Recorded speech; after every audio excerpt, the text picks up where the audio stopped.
Okay, so let me quickly revise. Let me share my desktop and let me quickly revise what we covered yesterday.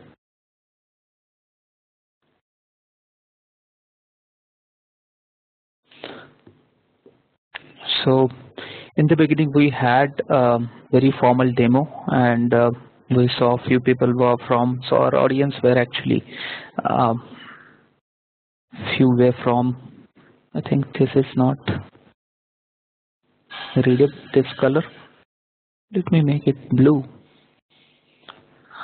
So few were from QTP background, so they know some scripting, and few were from JMeter background, and few were freshly graduated and or freshly starting their career in IT. Okay, and so we also went through what exactly we are going to cover in this training throughout this session. So went through the contents of performance testing training. The advantage is, the first two sessions are the free, so you first get an idea whether is it really suitable for you and whether you have opportunity to work in this field. So that was the two free videos in PT. Instead of directly jumping to tool, which most of the time happens, like very few people has background of the performance testing. They start directly learning over the job, but this the experience which I have from elsewhere or anywhere, that will be useful for you to directly work with the professional people.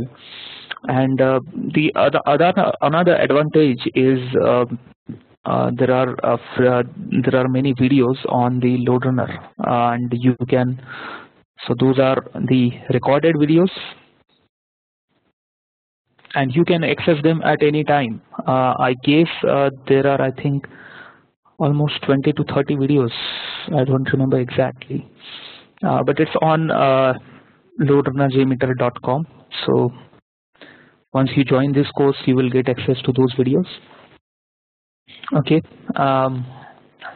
So beside this training content, we started with our first demo yesterday, and what we covered yesterday was really very high level things, but those are really required before you start anywhere, and that's applicable to any technology, either development or testing, anywhere. So we went through the performance testing, what it exactly. So I usually try to prefer to use the PT as a short form. We have very limited space here to write, so I'm being a little bit conservative. So what is the performance testing that we covered yesterday, and what to measure, that we covered yesterday. And so majorly, I guess if I remember, and just to note it down for all of you, and if a few people are new here, I can see it here, so that's quite a little bit, maybe the you can say the revision or something of that sort. So you can measure the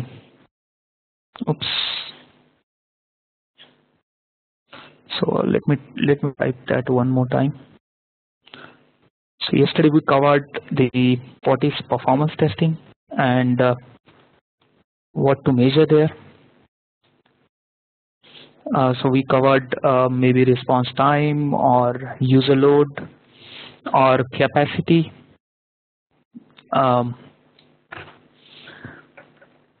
And the success and failure factor of the transaction. So sometimes it's called maybe success and failure. Okay, and so that's what in the what to measure. And We also try to cover on which parameter the response time depends on. So response time of page, or even you can say the performance depends on. So we covered both in terms of the type of page or even the volume of data, which we covered yesterday. Like depending upon the volume of data, the performance may vary. Okay, so that's it on a high level. We also covered slightly on where to do performance testing and how to do. So basically, we simulate multiple user or real life scenario. It can be even single user, but very high volume, and we tend to do it on stable environment and good hardware, just like PRD production. Okay, so I guess many of you might not have heard all these things previous to yesterday, and at least we are able to see them, know them in this first demo. And now so there was one PPT which I said I can share that with the Ashish, and he can share with you. So that PPT has all of these things.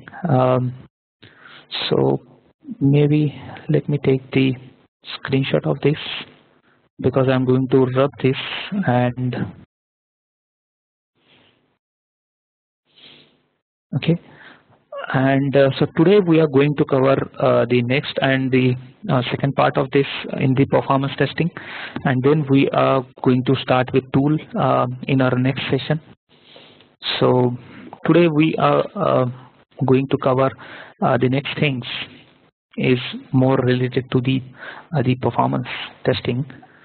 So let me try to bring it back here, my editor favorite. Okay, so have you ever heard types of performance test, or why do we basically need the variety of performance test? Any one of you have any idea?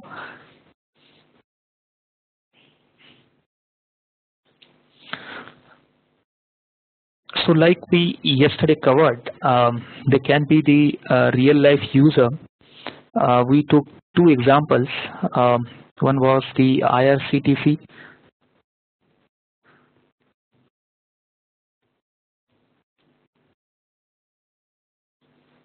One was the IRCTC, which is booked for railway ticket booking, and it's very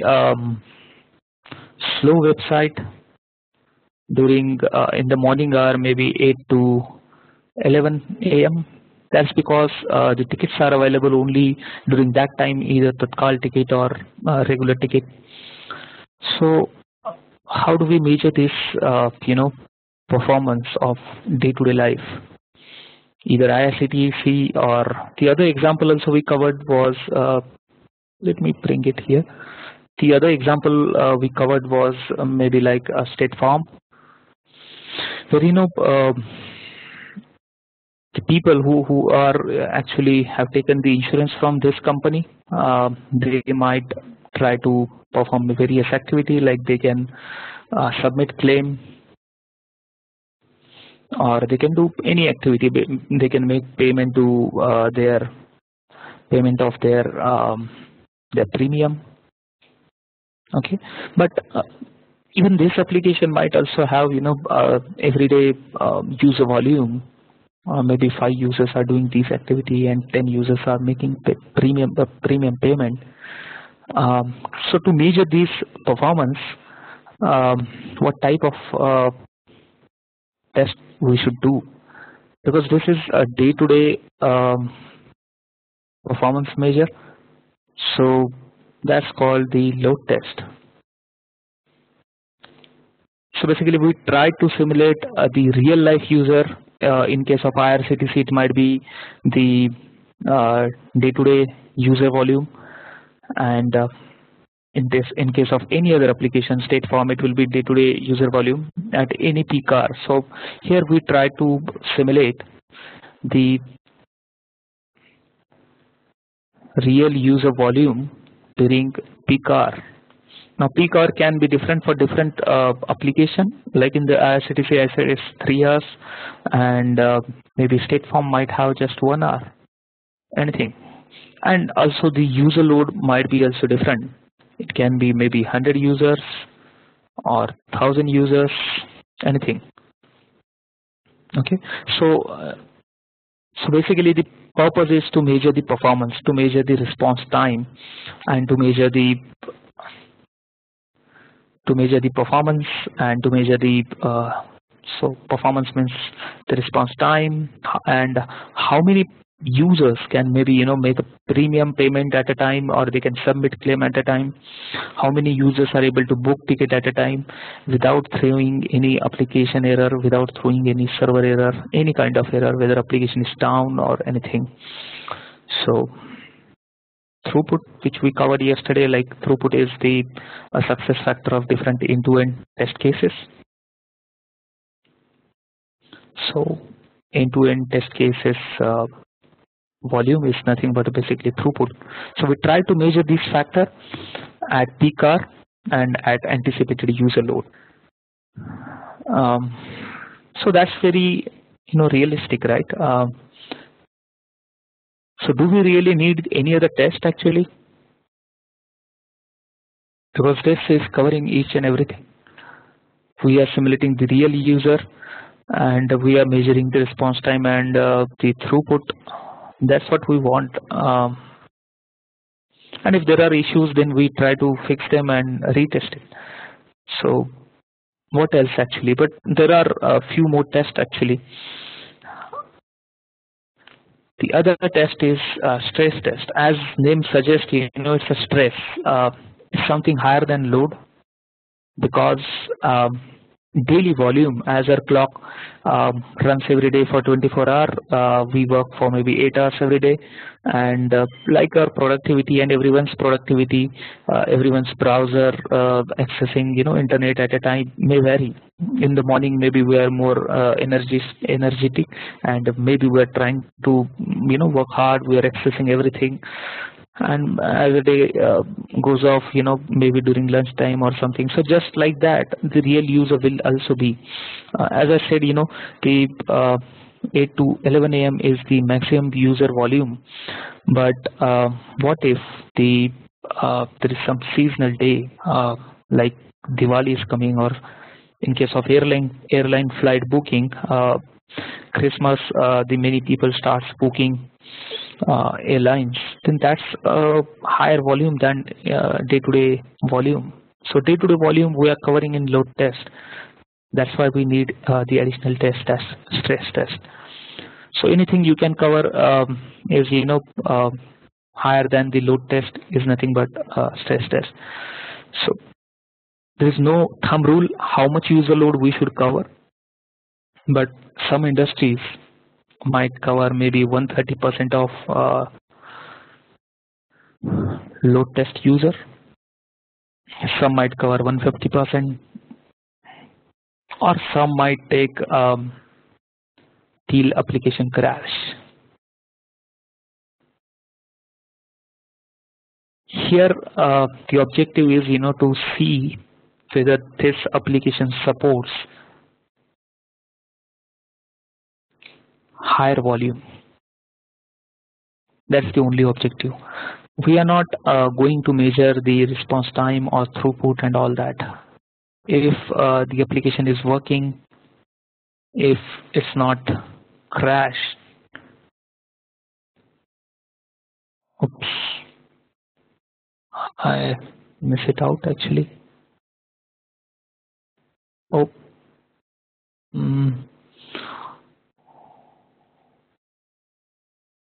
All right, no issues. I can repeat it out.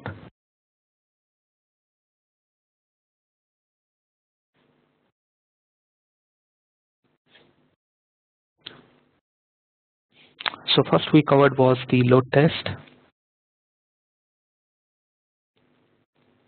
and the second one is the stress test. So anything more than load test, 150% of or even maybe 130% depending upon the application, or even till 130% of load test user,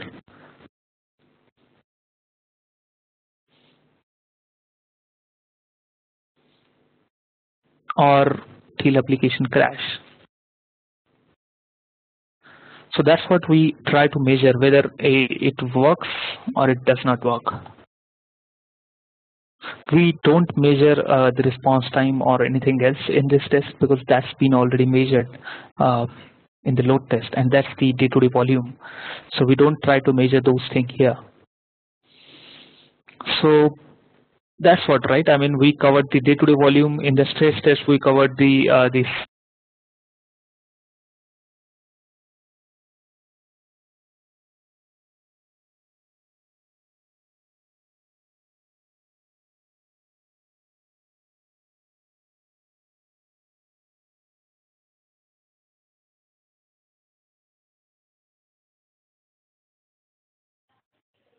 Hello.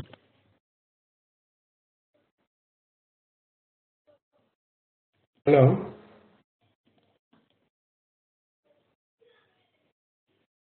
Hello. I think it's got disconnected.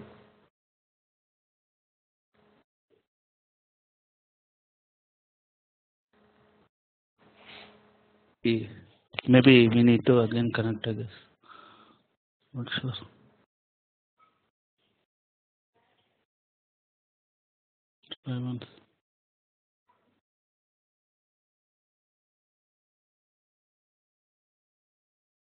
Are you able to hear me? Because I can see some chat. Yeah, it got disconnected. Now it's. Oh, is it? Yeah, it got disconnected and I think it got reconnected. Oh. So till what point you guys were with me? When you are about to write for the second time, then it. Yeah, up to this point, yeah. Okay, that's strange. Okay, so. So you were saying that we do the load testing to measure the response time, right? So it will be an average response time, or how exactly we measure the response times of an application? Yes, that's a very good question.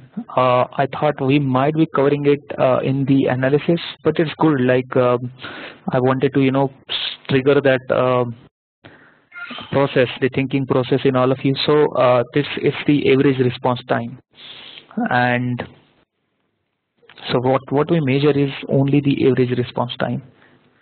But again, depending upon some application, because when we say average, so there are different stats.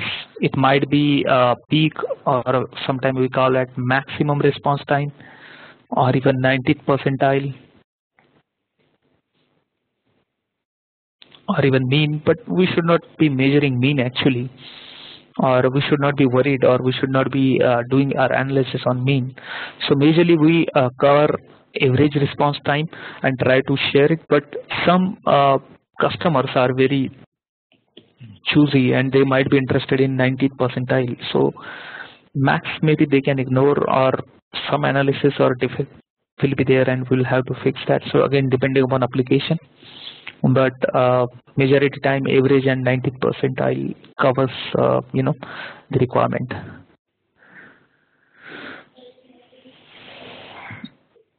Okay, and this average response time is throughout the peak hour and accessed by many users on the application.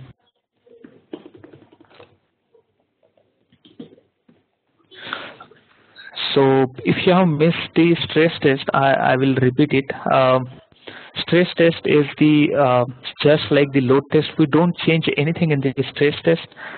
It's the same volume in the stress test. It's either 150% of load test or 130% of load test, depending upon which type of application you have. Because when I was working for one healthcare client, and there we used to have standard, we used to test application up to 130% of load test. So we're testing 30% additional volume, but again for the same client in few application we have tested it till the application crashes. So we were trying to measure till what user the application works fine. So all depends upon our customer and what they need. But there is no extra effort of setting up all these. There is very minute effort, and we can click here and there and redo the text without any major effort. Yes, but the test execution might take its own time, and if there are defects, then to fix them and to retest them, it might take further time. And so why additional stress test is required? Because what load test is covering is day-to-day life, but there might be additional seasonal volume, you can say, or seasonal means if there is something like Thanksgiving or Christmas or Diwali, so people are traveling from here to there and different places, so everybody booking their flight or maybe booking their train tickets. There can be campaign volume as well. Sometimes banks run their campaign, or even some IT industry like maybe Amazon are running their campaign to share their virtual machines, or even some offers like Jan Dhan Yojana, which is happening right now. Suddenly there is increase in the bank's volume in India because of Jan Dhan Yojana. So all these occasional increase is basically a stress test. It may not be necessary that all these are happening. Something you can predict, like Amazon might be giving some Thanksgiving offer, right? So they will have to test whether their application, mobile app, and either on tablet or website supports those many users. This sudden rise in the user. So that's what we cover in the stress test. We try to measure whether application supports those many users or application dies, whether it stops. Both these two tests are sufficient enough, but there is additional something required, because both of these tests are of very short duration, maybe only peak hour of 1 hour, 2 hour, or 4 hour. But this soak test is actually of 12, again depending upon customer, it can be the 12 or 16 or 24 hours. Again, as I was working for different customer and everybody had different need. So might be the application is globally accessed, that's why they wanted the 24-hour, and sometime it might be access locally in the same region, in the same country, that's why only 12 hours. So what we do here is actually either some customer want 100% users or 80% users. So where I was working for few customer or majority time, I was doing only 80% of the load test volume. That is load test user load, but for longer duration. What happens is, as we discussed yesterday, like any performance depends upon the server, and the server might have the different configuration. What I can do, I can try to draw something. So like yesterday we have seen, this might be my web front-end server. So during the soak test, what exactly we measure? We measure the response time, we measure the resource utilization. What exactly we measure during the soak test? Yeah, so I was going to come there. We measure the throughput. On the Loadrunner side, we measure the kilobytes per second returned by server. And in terms of application,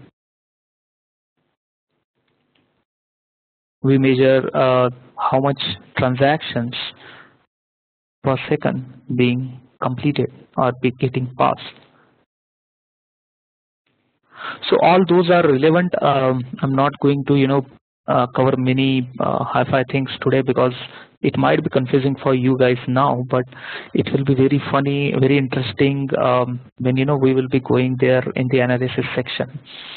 So, but I can quickly draw how things looks like when you will be doing the testing. So the throughput graph will be going somewhere like this. It will be increasing up to a point, and then it will be stable.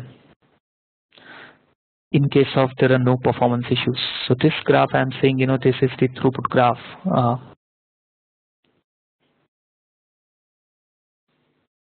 Bear with me if few people are not getting, because this is not part of our first course, but since few people are really aware of these things, so that's why I'm trying to cover additional, but this is anyway going to cover in detail in the latter section. So what I'm trying to say here is this is the throughput. You guys may not be here, see it here. So this is the throughput, and this is the time, the clock time I can say, and this is the throughput. The blue one is the throughput, and what I can say, this might be the user load. So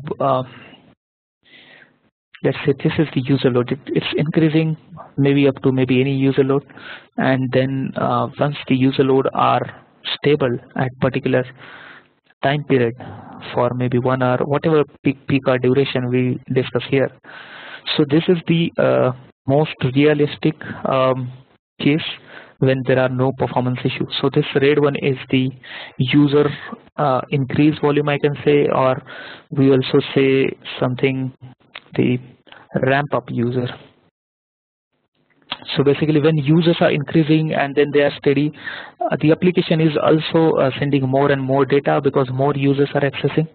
And then once stable users are performing same activity, then the throughput is also stable. It is consistent. So this is the case when no performance issues are there. I can choose some other color. So this is the case when no performance issue is there. Okay, and same graph will be there during the soak test, but at a lower volume. As I said, it can be either 80%, and for the longer duration, this duration will be longer in terms of the soak test of maybe 12 hours during soak test.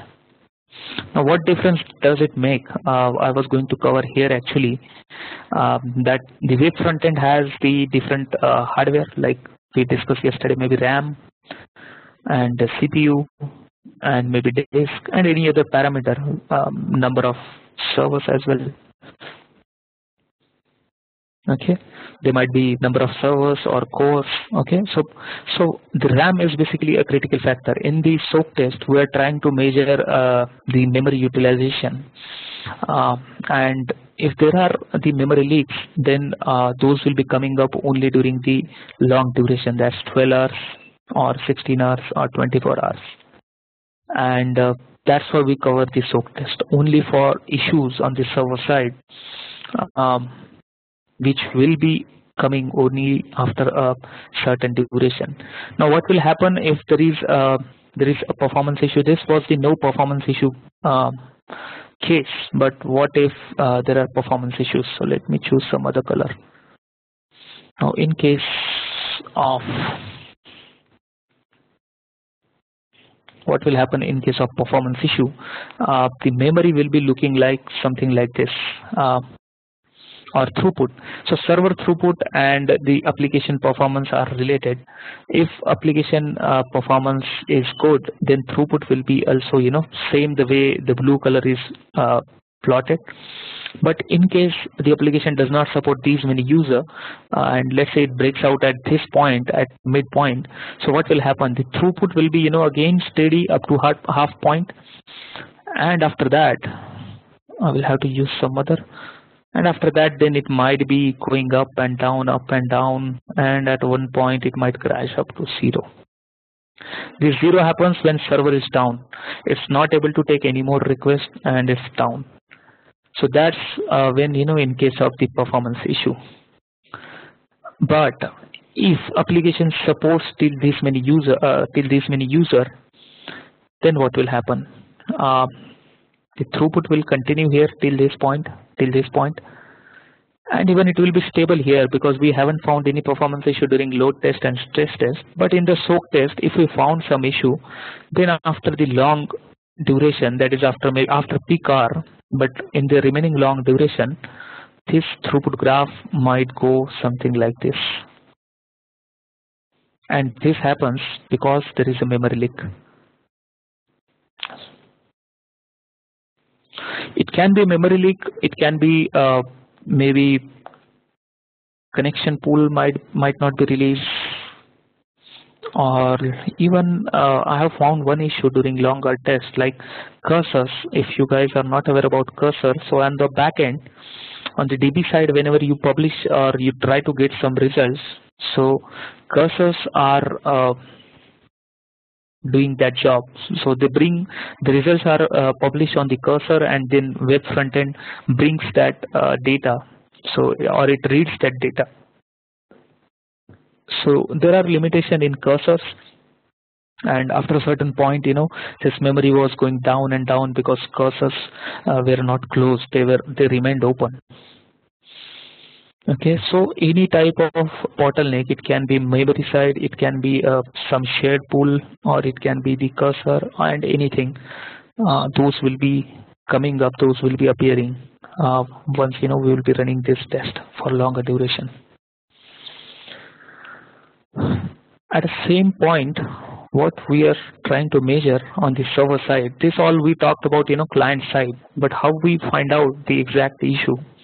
So on the server side, there will be the similar graph, okay, but of something else, of memory.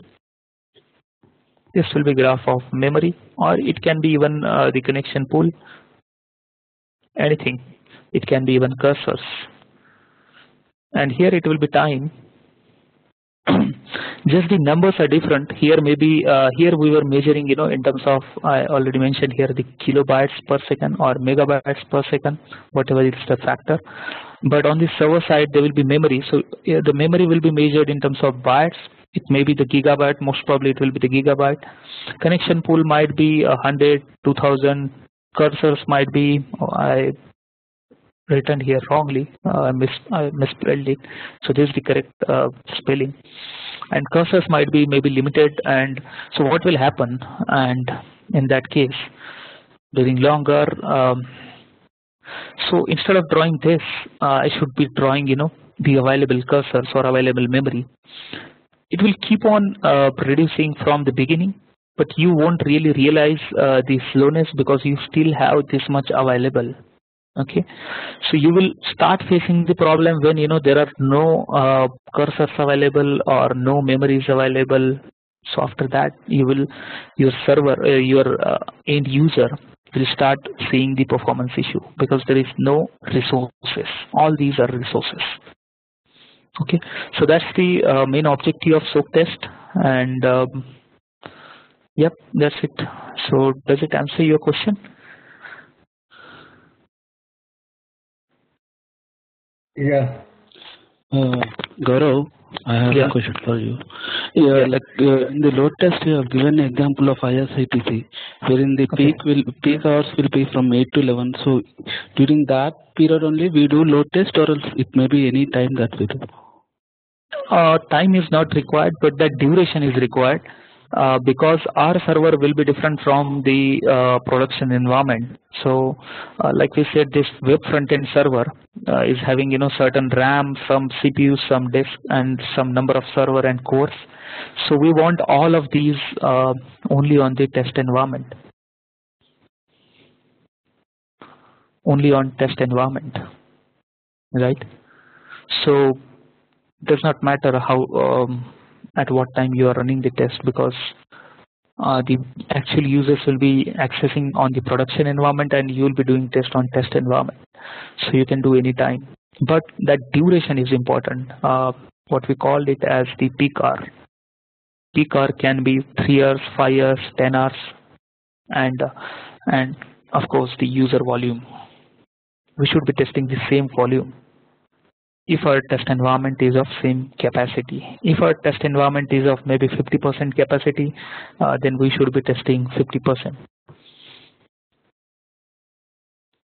That's something called as actually scaling factor of environment. Ideally, we should get the 100%, but the production environment, ideally, this is the ideal scenario. But it's very costly. Production environment, you can understand the IRCTC, so many users are supporting. Even in case of banks.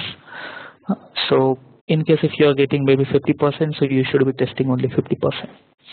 So performance testing is really not limited to only measuring performance and fixing the issue. There are different categories. You guys can be, after this course, you guys can be maybe performance engineer, that you might be already thinking, right? But there might be even the capacity planning as well. You can become the capacity planner engineer. So what we do is actually the load generation part is same, but after that, instead of what we do in the performance engineering, we fix the issue and we retest it. But in capacity planner, we do not fix any issue or we do not raise any issue. We try to measure these graphs which I just shown here. And at what percentage or at what the number of user, how much memory is used, those statistics are captured, and the user volume is increased in a steady manner in some factor. So first you tested with maybe 100 user and then 2000 and something like that, 10,000, and then you try to predict this value. You try to plot this value in the capacity planning. So when your users are increasing, then this might be going the memory utilization is going something in this fashion. And if one customer or maybe that customer needs certain volume, or in production it might be expecting something like maybe 1,000 user, so that capacity planner will say you should go with this particular value, sorry, not X on Y axis, on this particular value. This might be 4 GB RAM, 10 GB RAM, 100 GB RAM, anything. So you have that option as well. You can become the capacity planner, and all these analysis will be useful because you can also be doing BPM. Sorry for color. So that's the business process management. There are tools like HP, not HP, but yeah, Dynatrace is there. Yeah, it's also called the APM. Yeah, APM is also the tool available. Who is this? I think somebody is already working in this. Somebody just answered. Okay, so APM is also the field which will be open for you if you do these activities. APM guys also simulate the single user test of all the business flows, and they will try to measure response time, and they will do all this correlation, the server side and the client side, and they will be keep on publishing those results to the business users, so that sometime you might not be doing, or you might not be changing any application, you might not be doing anything, but there might be some sort of performance issue. So what does the APM people do is they will keep on measuring the performance and keep on sharing those numbers. So in case if something is happening, the business team or development team or production support team can do something prior to end user gets affected. So all these three track, I don't know. I mean, there might be some research as well. Some companies might be doing the research. So anything. So all the first three are more important. So you have all these three tracks open. Okay. Anyways, we are far away from our topics actually. So somebody asked me a question, and did I answer that question? Yeah. Do we replicate the production environment? Like say, like the RAM, CPU, disk, whatever the production environment is having, do we mimic or simulate the same in the test environment? Only then we get the correct result, right? That's 100% correct. But do we do that all the time, or else we, because we will not? Yeah. Yeah. Go ahead. Because I don't like say you have a machine and you.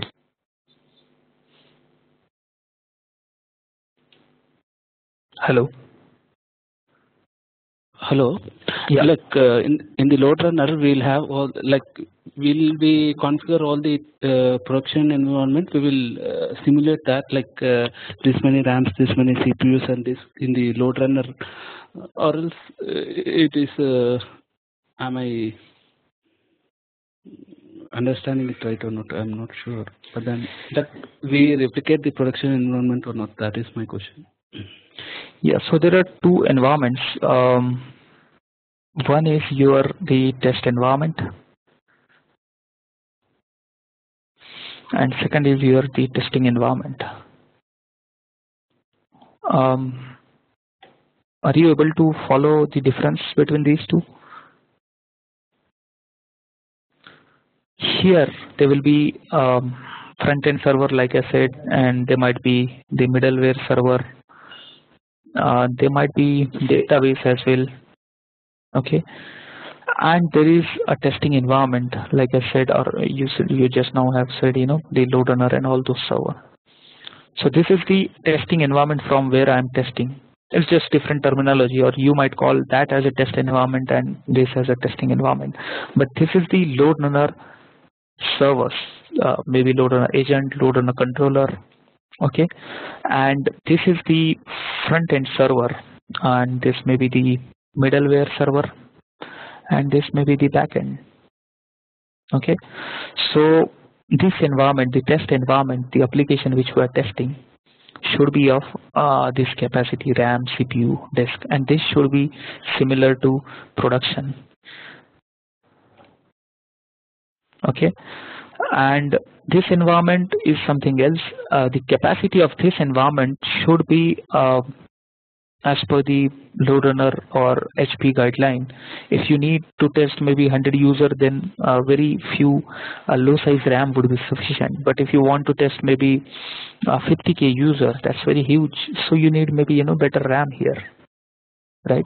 And better CPU and maybe more number of servers, right? And so what this environment is doing basically, it is just simulating the user. It is just helping us to simulate the user and access the application. Thousands of users. Okay. So both the environments are different, and this environment should be 100% production to this is a test environment and should be 100% mimicking to production. But in case if you don't have the 100%, which will be the case for all the time, because you cannot have two hardware of production mimicking, because that's costly, because you guys will be testing maybe just 1 month, 2 months. What else? I mean, that environment will be remaining idle. If some customer really has so many applications, then they will be doing shared based testing. So you can use the same hardware for one application testing in first 1 month, and then maybe second application testing in the second month, something like that. The agile cycle or those cycle will keep on continuing. But if you don't have, then you will have to reduce the user load to maybe, if your environment is 50%, then do 50% test, and then this will be sufficient. If although there will be the risk, some factor, but the architect, the development team should be aware of such risk, because we don't have environment, so we will not be able to do. Some people do the something called analysis on these results. They try to measure the performance on maybe 25%, 50%, and the customer might ask us to do this analysis and maybe share your results. What will be the case for 100% user? But that will be all depending upon some risk, either major risk or minor risk, but there will be risk. Okay, but this will be the better approach, either 100% or 50%. You directly reduce your user volume to that level and do the testing. All right. So did I answer, or did I confuse you? Okay. A bit confusing. Yeah. So once you start working, then you will start realizing, because I can give many examples. Sometime I was running behind the course, like yesterday I said, the environment was very poor and I was facing many more challenges, and this response time and all those parameters very high. But we have seen in production it was very better. Then we realized environment was the problem. Not all the environment, like here said, maybe front end, middle tier or database or dataware, maybe only one environment is very much low, just 10% of production. So you cannot test 100% volume on that environment, right? So the real life example will help you, but to start with and to be safe, you should keep on asking the better hardware and better environment. I don't think the in-house setup is similar to the production environment setup. So we need to reduce and test and say, calculate how it would be in the production, right? Yes, that's what I hear said. Like some people ask, there is word called extrapolation. So some people might ask, so I was trying to avoid this word because it might be jargon for many of you because there's just second class. But some UK customers are very sensitive. They try to get each and everything once they pay you. So they will ask you to do testing on maybe even 25% of environment, all the CPU, RAM, and everything, and they will ask you to analyze the result and extrapolate it, like how it will perform at 100%. But can we really extrapolate each and everything? That's not really possible. So there will be some sort of risk. But setting the same environment in the local, in the in-house is very costly, right, Gaurav? Yes, I mean if you try to find out on maybe Amazon or anywhere the cost of RAM, maybe after this call you can search for maybe even 10 gigabyte of RAM and then maybe 20 gigabyte of RAM. This is continuously increasing actually. 4 GB RAM, 8 GB RAM is common, that's available on everyone's laptop, so maybe it's a cheap, but when you keep on increasing these RAM, CPU, and even disk, it's not disk like 500 gigabyte or maybe 1 terabyte which we usually port. It will be very high because there is a database which keeps on replicating, so there will be more than one disk, so that's very costly.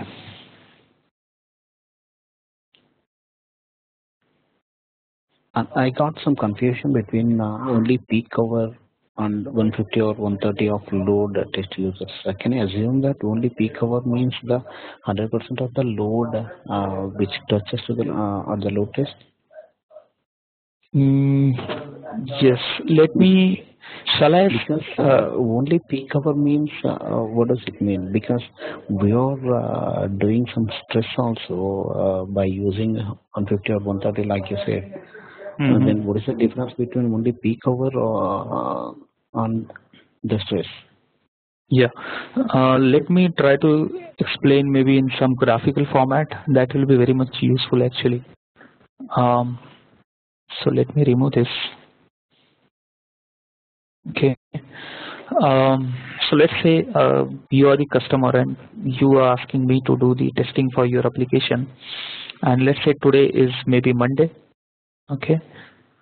And then, okay, Tuesday, and then Wednesday, Thursday, Friday, Saturday, Sunday, maybe you don't have any user. Okay. And so I will ask, at what volume I should test. And you might say, I don't know because you are the customer. You are expert in your own domain. Maybe you are in the banking or insurance. So you are expert in your domain. So I can ask, to get those details from APM, whoever is monitoring production, and then he will get me some user load. So maybe Monday, there might be 100 user. On Tuesday, there might be 200 user. On maybe Wednesday, there might be again 120. Every day cannot be the same. All right. So this is a daily, weekly volume, maybe in 1 week. Daily volume in 1 week. Okay. So how long should I be testing? Ideally, let's assume, and ideally, I mean, we cannot get the statistic of every day. Even if we get those, so we'll try to get maybe some peak volume. So this day it's a 200 volume. So we'll be testing with 200 user maybe. Okay. So that's our load test environment. Load test requirement. So load test users will be 200 because that's what we have seen on an average. Okay, or even there is a huge difference. I will maybe make it to 140 maybe. So we can say, we should test at 140 actually. Okay. But this week was maybe, just any week of the year. But let's talk about the Thanksgiving. Okay. Sorry, Thanksgiving, or maybe Xmas, or Diwali, anything. So if you have sudden increase in user, then you will see it here, right? Suddenly there might be 200, 400, 500, 300, 600, something like that. Okay, so this seasonal volume I was saying. So if I try to test with this much, so I should be testing with 600, right? That's the highest volume. So that's what we do in stress test. So we are just doing the same test like load test, but at higher volume. Now peak hour is what we are saying is this is just a daily volume. Okay, this we are covering in load test, and this we are covering in stress test. I will maybe show it some different color. Okay, but this is just for Tuesday. What about what happened in one Tuesday? Okay, it might be the morning time between 9 to 12. Oops. So 9 to 12, 12 to 3. Okay, and then maybe 3 to 6, 6 to 12, something like that. It will keep on continuing. So in the morning hour, maybe it's just 100 user, and then maybe 90 user, and then maybe 140 user. So that is my peak hour. If I am testing with 140, how long these users are there? How much duration? Is 3 hour or 2 hour? So that's my peak hour. And this is the peak volume of entire year. Okay, so this is peak volume. And this was the average volume, I can say average volume for peak hour. That's the difference. So I will be testing for 3 years for 140 users of business use cases in the load test, and same business use cases, but for higher volume, that's peak volume. That's the difference.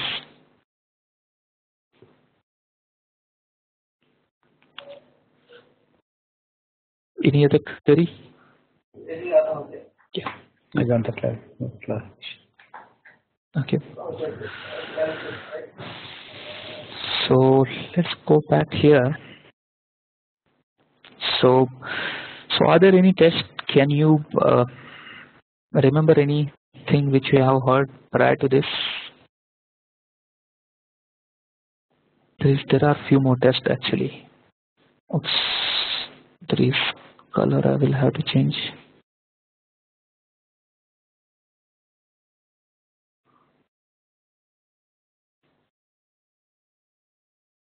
Okay, anyways, I will continue now in blue. So there is one more test that's called some people call it as network test. Okay, prior to that, there is another test that's called the spike test. Very few people know about it, and very rarely this one is used because it's very specific to use case or customer. What do we do in spike test? We suddenly increase the volume and measure the performance. Performance means against the response time, or the whether passed or failed, the transactions. That's what the spike test. One example yesterday I have given, that the trading, it usually starts in the morning, but suddenly there is increase in the morning. But after maybe 10 o'clock, we guys might be again going back to our office and doing some work, and then we'll be checking at some different times. But in the morning, suddenly increase there during that half hour. So we try to replicate that scenario here. This load test is just now here I explain in this graph, this volume, it was red color. This was the user ramp up pattern, right? This was the steady user increase, okay? But in this spike test, it will be the sudden increase. It can be even like this. Suddenly all users are accessing the application. Same volume I'm testing here, you can see, or it can be maybe even higher than that. It can be the same volume or high, but in a very short point of time. Maybe in 5 minutes, 10 minutes, 15 minutes. And how application behaves, whether this throughput goes suddenly high or it keeps on crumbling there and response time goes very high, something like that. But very few people knows about it. In one of the interview, I told about these types of tests and he was very surprised. What is this? I never heard this. So that's fine. I mean, customer to customer. But if you search somewhere in Google or anywhere, you will find it definitely. And someday you might get such customer, and if you don't know, then that customer might be running away from you because you don't know something which he already tested maybe a couple of years back. There is one more test, and this is the last test, but again few other tutorial might come up with different types of tests, but this is what I have seen in last many years. Few people call it as geography test or even the network test. So what's the difference in this and all the above one? Remember yesterday, let me show, maybe since this is already packed, let me show in maybe PPT. Gaurav, we have endurance test also. What is that? Yeah, so soak test is endurance test. There are very different names. I can note it down here itself. There is called, there are many different names actually. Endurance test, or people call soak test as longevity test. So this, as name suggests, it's endurance, it's for longer duration and it's ending after a long time. It's a soak test, or like we soak our clothes. So basically we are soaking our application for longer duration. Longevity test is for longer duration. So all these three names are same test. But geography or network test is a little bit different. Since this is already packed, let me share through PPT maybe.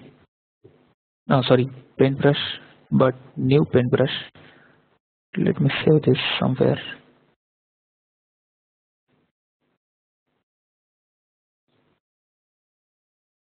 Okay. So what is network test? Like we yesterday seen, let's say this is the server. I like this shape a lot. So this might be your front end server, and there might be the another the middle tier server, and they can be the back end or anything. So depending upon all your type of application, okay, and all these are connected to each other. Okay, the users are accessing them only through the front end server. This is the front end server. Now I will have to increase this.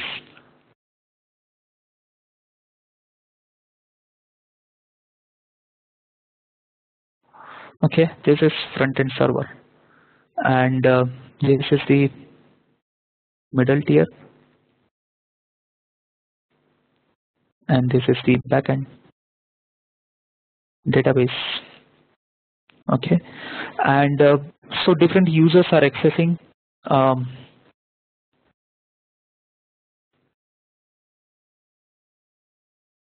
either user accessing through mobile,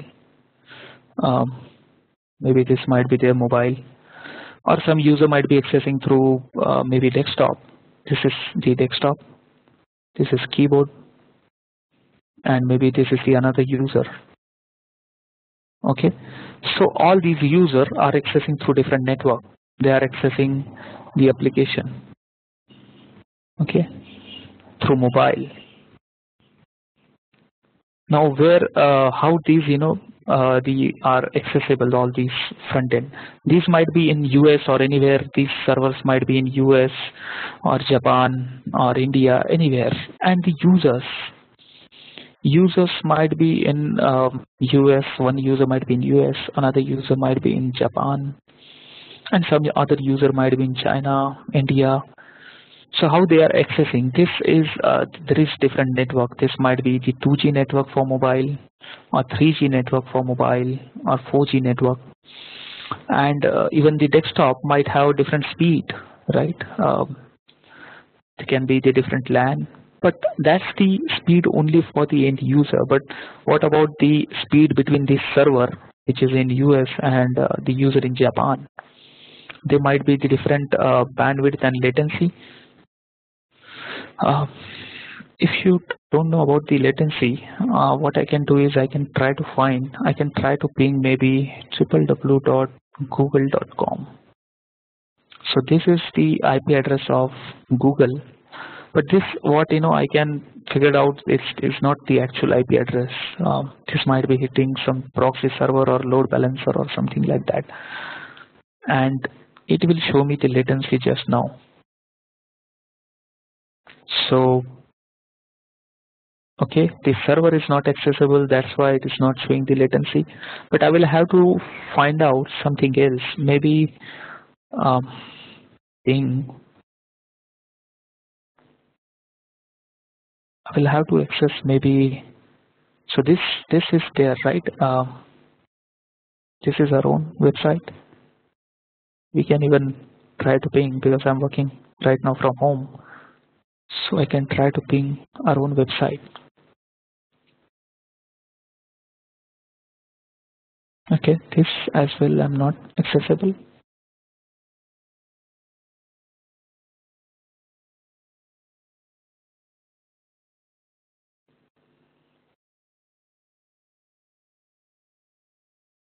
Okay, that's fine. I think I'm accessible, but I'm blocked to hit that server. But back to this example, like there is latency. That's the difference. Okay, there is a very good example actually. Why I was hitting all these. Even for speed test, you can hit there's something called speedtest.in.net. And similarly, there might be something else as well. So if I do my speed test, it shows me the bandwidth and the latency between my server and any other server in Mumbai or any other location. You can perform this test from your desktop as well. So it will show the different. So this is right now. Now this is where the Surat.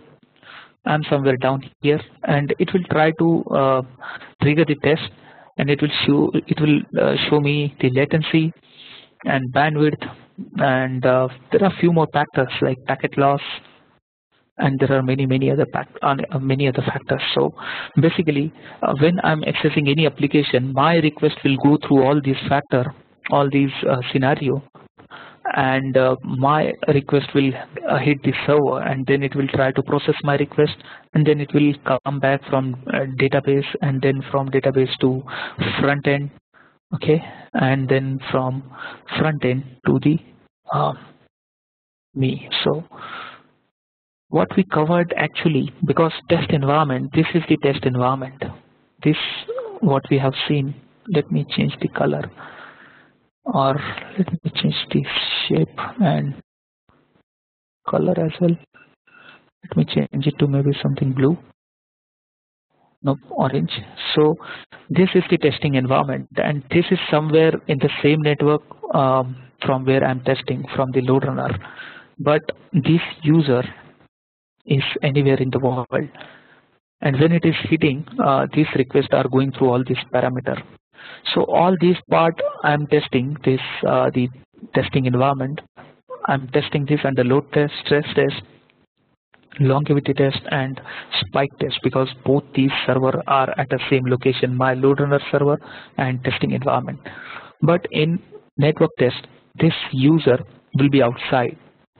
So Loadrunner will send request to this user or wherever this user is located, and this user will be hitting the front end server. So I will be getting the network time as well. So this is called different names: network test, geography test, and many other different names. Okay. So this is again very rarely, very few people know about it because tools are associated with it, and again, you should have the customers who are globally accessing your application. If you have a local user, then you don't have to test through the network. Okay, so back to here. So network test is basically measuring performance at different network condition. All right, so that's all the different types of test, and let me try to save this because we covered questions today earlier, so that's why I have very less time actually to cover the remaining part.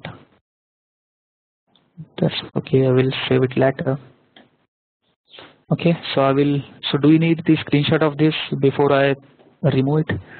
You can take it and maybe you can try to find certain factor, maybe scaling factor, all RAM, CPU disk, or no performance issue, or how performance issue, what is the PCAR, all these different types of tests.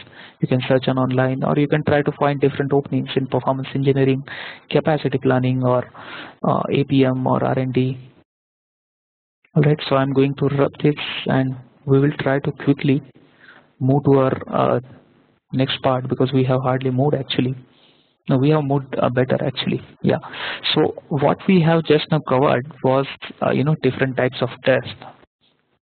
But in order to move or start the our work in performance, like in every SDLC, you might have heard about SDLC, software development life cycle. Similarly, there is testing life cycle as well. So there is performance testing life cycle as well. You can say life cycle.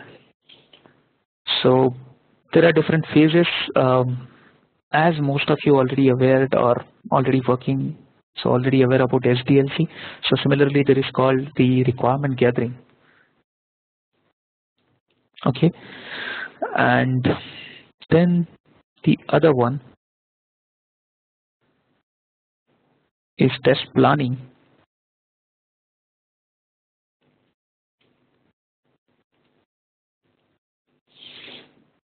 And there is one more is scripting.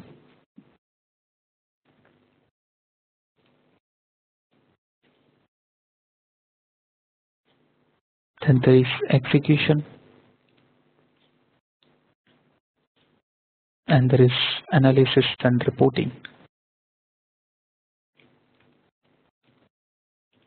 Okay, so why do we require these many different types of phases? Just now we have discussed the different types of test was the execution, right? That we do in the execution. But what are we executing? We should have some flows, right? Some users are performing maybe. So that's what we call as end-to-end test cases. So we try to cover the end-to-end test cases. We try to convert them end-to-end test case into scripts. That's what the scripting is. Then only we will be able to do execution, all the different 5 types of tests which we just discussed. But prior to that, I mean instead of directly jumping to end-to-end scripting or scripting of end-to-end test cases, we should have what are the different types of test cases. So that we try to get in the requirement gathering. There will be. So what do we identify is basically SLA. SLA service level agreement. So what is the response time SLA for different pages, and then we try to find the end-to-end different test cases. User volume, because that's what we are going to test, right? And there will be many more factors like the capacity, like how long we should keep on testing during stress test. PCAR, we try to identify, and then that's it majorly. Even test environment, if somebody can give those details, the production and test environment configuration. Even you can try to get from development the hardware detail, software detail, right? And that's it. Majorly, that's it. So what do we do in test planning then? So like in the SDLC, there is some timeline, some duration. The application will be available, and then you will be testing some milestone. So same will be there. So you will be covering here a test plan which will contain all the detail of what you are going to test, which scripts you are going to develop here, and which test you are going to execute here, and what are the requirements. That's what you are going to mention. Beside maybe stakeholders and maybe SLA, within which you want defects to be faced. And the most important is what are the tools, because some customer might be able to buy the tool, or some customer already has, and some customer might want the just freeware tool, right? And so all these activity usually has their own timeline. Since these two activities are more important, the scripting and the execution, and these are the cyclic. These will keep on happening continuously. Why? Because let's say if there is a defect, then the developer will fix it, but you will have to retest it. So you might have to redo the script because of code changes, and then do the execution again. So this is a cyclic and this is an iterative manner. But ideally, all these activity happens in this manner only. But once you reach here, if there is an issue, if there is a defect, then you will be keep on doing this activity. This might take just a 1 week or 2 weeks, depending upon how much difficult and detailed project is. Test planning maybe again 1 to 2 weeks, not more than that. Scripting depends upon how many test cases you have. So let's say if you have 10 test case or 50 test case, again you can increase your ramp up. You can ramp up your team. You can have more performance tester to do scripting, and this might take maybe 2 weeks. If very huge scope, then 4 weeks, or maybe even more than that, 6 weeks. Execution, any guess how long this will take? This might take maybe 2 weeks, 3 weeks, anything, right? I mean, although you have just 5 tests and you might be executing twice for consistency, but in case of defect, you might have to repeat this, right? So there is also no end until you fix the defect. Reporting analysis, again, it might take just 1 to 2 weeks, because what do we do here in the analysis? Like somebody asked question, what we try to measure in the longevity test, right? So whatever statistics we have found here, we try to analyze them and report them, because customer is going to need the similar detail. Whatever you ask him here, the similar fashion detail he will ask you here again back, whether my application supports these SLA.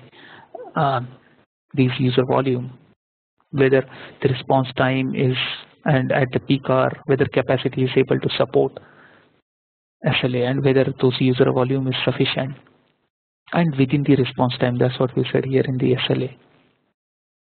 Okay, so here if you add it up, 1 week, and then 2 weeks, and then 1 week. So any project might be varying, up to 1 to 2 months in an average application.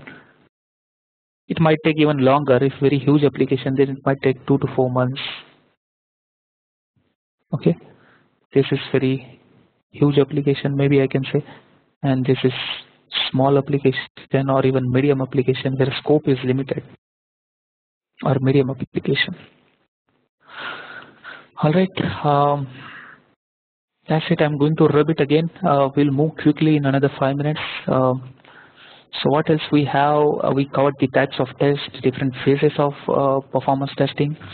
We also said here the tools, right? But where do we need the tool? We just saw only for scripting and execution, right?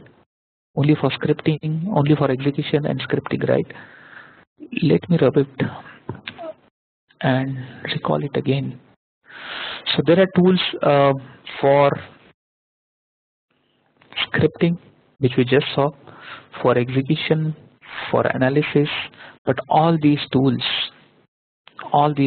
are just for simulating the load. All these are only for like Loadrunner or any other tool. It can be even JMeter, right? It can be JMeter or any other freeware tool. But beside that, you also have profiling. So what do we do in profiling? We try to find out the root cause. So this helps, maybe root cause analysis, you can say, or memory leak problem, or even CPU or thread locking, anything. So few examples of profiling tool like JProfiler, or there is, I think, .trace for .NET application, and many more. And there are different. So this is again one type of tool, but there are also tools required for monitoring, right? Why do we monitor? So all these things, all these we are simulating, right? These all we are doing execution and all on this server, but we'll have to monitor this server, whether it's going to crash or whether it's going to support more users, right? So monitoring tools, even Loadrunner supports monitoring, but there are few monitoring, and even APM, like just we said, application performance monitoring. So they can be Dynatrace, or there are many tools like AppDynamics. So production monitoring team uses it, or even during performance testing, we try to monitor the server.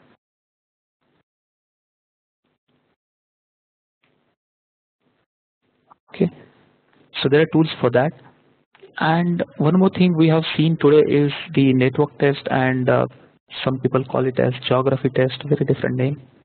But how we do this, I mean, should we travel to those location like maybe Japan, China? And that's not possible, right? If some customer need testing from maybe 5 different continents, then it's not possible. The single person traveling here and there and performing same steps at a time. So there are tools actually, like Shundra is very popular tool. It's recently bought by HP. Recently means I think just 2-3 years back. I feel it as recently. And some freeware tool here as well, like NS Network Simulator. So all these tools are there, and but trust me, all these are not going to be necessary for all the customers. This hardly I have seen, but luckily I have seen it, so that's a good part. Profiling only when there are the issues. If there are no issues, then there's no need. This is required, simulation of load and all. Monitoring is required. You need tool, or there are few freeware monitoring as well. I think yesterday I have seen the Perfmon, which is available in the Windows. So this is as well, you usually get some part. But if you have all of these, then that will be very useful. Alright, so these are the different tools, and so how Loadrunner works, that I wanted to cover today, but we had questions in the beginning. So maybe in the next session, because we already have the Loadrunner in our scope in the next session, so we can try to cover that. Do you guys have any questions so far in today's session?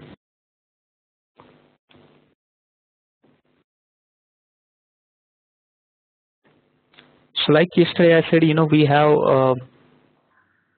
okay, somebody was saying something. Yeah, while doing performance testing, why do we consider only 98th percentile? Why not 85 or why not 95? That's a good question actually. Are you from analytics background or the statistics? No. Okay. So do you know the percentile? Or anyways, I can tell. 90th percentile is just some factor actually. I don't know from where it has came, but Loadrunner provides it by default. Okay, but it's not necessary that we should be covering only this 90th percentile. Okay, you can configure it in Loadrunner. It is possible. You can simulate even 50th percentile or anything. So let's say if I have 10 numbers, maybe 1 to 10, 1, 2, 3, 4, or actually instead of this, let's say we run a test for 10 times and we got the response time, and let's say the response time are maybe 10 second, 12 second, 13 second, 8 second, something like that. And let's say we have such 100 numbers. Okay, so what is mean by 90th percentile? So if I sort all these 100 numbers in the descending order, or in the ascending order, actually in the ascending order, numbers in ascending order, then 90th value is 90th percentile, is 90th response time, 90th percentile response time. So why do we cover this actually? Just to avoid, by some mistake, there are some maximum response time due to any reason, and it happens, right? I mean, there are some outliers in our real life as well. Usually we call it as outliers because they are lying. If we are plotting some graphs, so they are very high and they are very much away from the average. They are away from average, right? So we try to avoid them maximum, and similarly we should avoid minimum as well, right? But should we take the average response time? And what will be the average response time? That may be the 50th percentile, right? That's the average of all mean and max and everything, right? But what happens when you have a too many maximum? Your average will be also very high, right? And that's wrong actually. I mean, your outliers are impacting your the average response time, and it should not. So that's why people try to measure both things, the average response time and 90th percentile, to get a feel of real response time.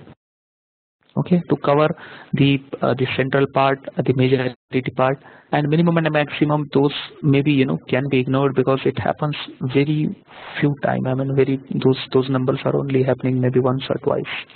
But this is configurable. 90th percentile can be changed, and you can change according to your standard, your customer standard.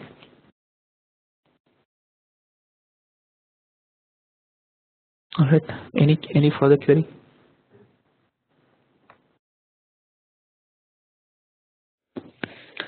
Can we do profiling using Loadrunner? No, because profiling is basically looking down inside the server and trying to fix the problem. And Loadrunner does provide different software, and they can also do the monitoring, but there are very different technologies. So in profiling, we try to look inside the code of maybe .NET or Java or C or maybe even HTML or anything, right? And that's not possible because so many different protocol and so many different languages. In Java, you might find the issue with maybe object or initialization, anything. In .NET, it might be thread locking, right? Or maybe process related. So that's why there are different tools, because profiling captures a very huge data. If you capture profiling maybe even for 5 minutes, then it may be 100 megabyte. And if you are using 100 users test and running for maybe 1 hour, then there will be 10 gigabyte of data. That's not possible, right? So we do not do the profiling throughout the test. We do only when there are performance issue, and whenever it is happening, we try to capture the data and do the profiling only for certain transactions where performance issues are there. So for profiling, can I assume like this? I mean, we can identify what are the pages which has the performance through the Loadrunner. Yes. And they can do the profiling for those pages, right? Yes, that's also possible. They can even enable the logs, and they can try to share those logs, and we can try to have analyze them. And logs is basically they might provide different detail, like every object being created at particular time and those being disposed at other time. So looking at timing, looking at size of those objects, we can analyze and try to fix the problem. Okay. All right. What I was going to say that yesterday we were up to this, like why we are doing the performance testing, maybe for better business and all that. But today we covered this is the second part of that PPT which we are covering today. So we covered all these 5 different tests and the performance testing requirement. That's also we covered.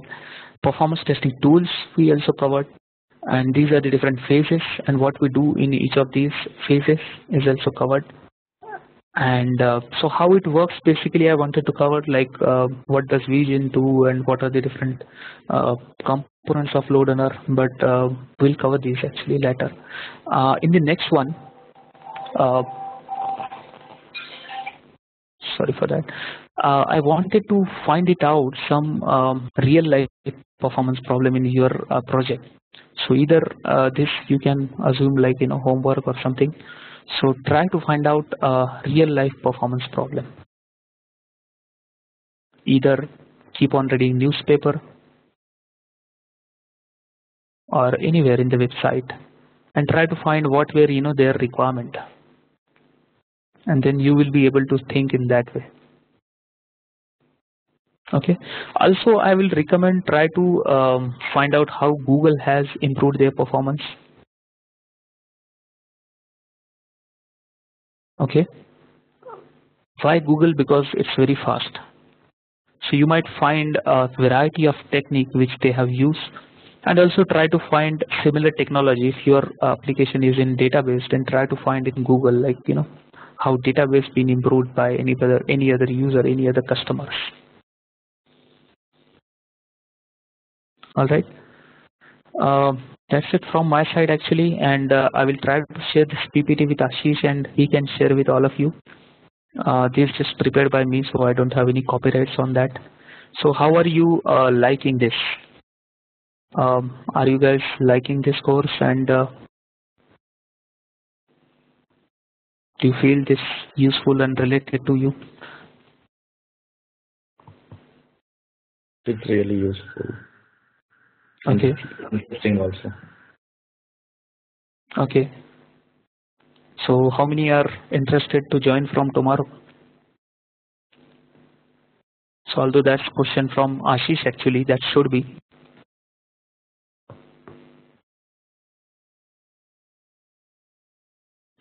Right, we'll see. So this was only, yeah, you were saying something? Yeah, but I can join, but we have daily meetings at 10 o'clock with our clients. So You mean now or every day 10 o'clock? every day. Okay, and I started meeting at 9 o'clock. Yeah. So what was at your time, at your end? I'll tell tomorrow if possible. Yeah, sure. I was trying to find the start time of meeting today. Was that at 9 o'clock at your end, or I mean, are you in Yeah. India or? Okay. India only. 9 o'clock. Okay. So that's good because our time is also, initially when we discussed with Ashish, so it was something 8:30 to 9:30 he was looking, and I said that's fine. So even 9 to 10 is also fine. So we are also trying to cover by 10 o'clock. But again, if everyone agrees to that.